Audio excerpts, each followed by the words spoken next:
And welcome back to another edition of St. Louis 7, following an episode on OT with Oliver. This time we had a good time, fun time talking with Paul Harris. You might know him from KTRS, you might know him from KMOV, TV stations. He's been in St. Louis for about 20 plus years, 40 years in the business. We talked about that during the podcast. And St. Louis 7, here we go. Paul, you are not from St. Louis, you're from Long Island. How long did it take you to find out people in St. Louis are kind of obsessed about where you went to high school? I had never been anywhere where they had this obsession before coming here. And it took about a week because it was the first thing everybody told me when I moved to town and started doing radio here. Oh, everybody's going to ask you, what high school did you go to? And I told them, well, if I answered, they wouldn't know where that was. Not fair question because we didn't talk about it during the podcast. Is there a national story where everybody in the country just felt differently about it than St. Louis did? Don Denkinger. Gotcha. Yeah, that's a good one. Nicely done, Paul. Pick that one Thank up. you. Thank you. Go to Ted Drew's. What do you order? I don't go to Ted Drew's. I go to Silky's, which is the frozen custard place out near where I live in West County, and I get chocolate custard with M&Ms mixed in. How long Uh, you been in St. Louis? 22 years. You got a favorite concert? Um, yeah, I don't really, as I think I told you during the podcast, I don't really list things and have favorites, but I've seen some great ones here. Got to see Bonnie Raitt, got to see Tony Bennett, um, got to see Billy Joel and Elton John, lots of them. You know that I was there. I think they only did it. If they've done it more than once, anyway. When I went to Joel and Elton John, it was like tickets were $100, right? And I joked that I'd give Elton John $50 if all he did was play Levon, and I'd give Billy Joel $50 if all he did was play Italian Restaurant. Well, Billy was definitely going to play scenes from an Italian restaurant. What impressed me about Elton was that he was going back to other oldies like Burn Down the Mission and Amarina, stuff from his early days that I was playing when I was in rock radio as a baby DJ. Nowadays, people can follow what you're thinking, what you're doing at harrisonline.com. Just today, and this is the 8th of July, 2021, the Olympics announced nobody's going anywhere. It's just going to be the athletes and a vacuum. One of the things I like about your site, talk about movies. I like movies. And as we talked about on the podcast, you know what? If you just got an idea or something you want to get off your chest, you're throwing it out there and people can consume as they wish. Right. Yep, absolutely right. And I feel for the people who had planned to go to these Tokyo Olympics. You know, when you're going to go to an Olympics, it's not like you decided to pick up and go on vacation to Chicago. You got to plan these things a long way in advance. You know, they put tickets on sale, I don't know, a year, 2 years ahead of time. You got to pick your events. You got to think about where you're going to go. Then you got to figure out, you know, getting a decent hotel in whatever the host city is, and how are you going to get there. And you know, with Tokyo, we're talking about long flights and a pain in the butt to get there. Imagine all these people who were planning on going to the games, which start in 2 weeks, and now the city has announced that no fans are going to be allowed in the stands, no spectators at any of the events.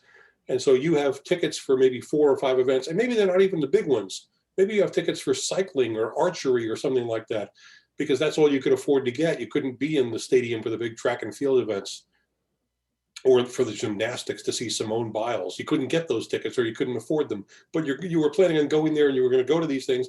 And now, A, you can't go. And now, B, can you get a refund on your tickets? Then C, can you get a refund on your plane reservations and your hotel reservations? Or do you think, well, you know what, let's just go to Tokyo, and even if we can't go to the actual events, we'll be there while the Olympics are going on. And then they announced that most workers in Tokyo are supposed to stay home, and bars and restaurants are going to be closed by the government. And so what do you do if you end up there? So when I read that this morning, those are the thoughts that went through my mind, and I turned them into a blog entry on harrisonline.com. I'm just saying the Rolling Stones have had my money for 2 years. Oh, really? Yeah, we bought tickets. COVID hit, no refund because they didn't cancel.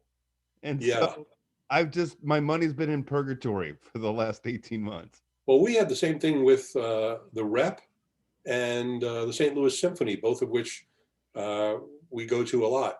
And they both told us, we'll hold on to your funds and you'll get credit when we start up the new season. And they've just recently announced that they are going to start up again this fall, and we can apply those credits.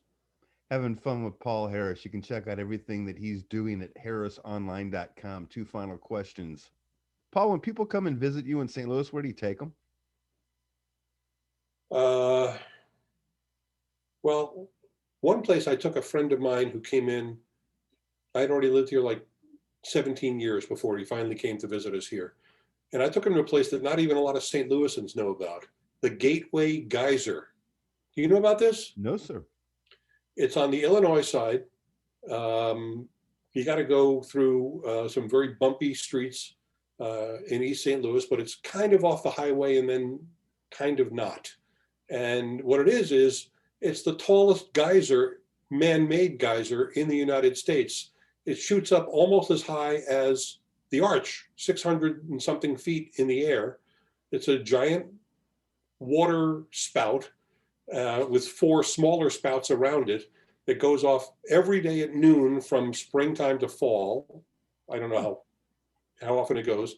So that's something to see. And that's at one end of this park. And then you walk across the rest of the park, which is just basically an open lawn.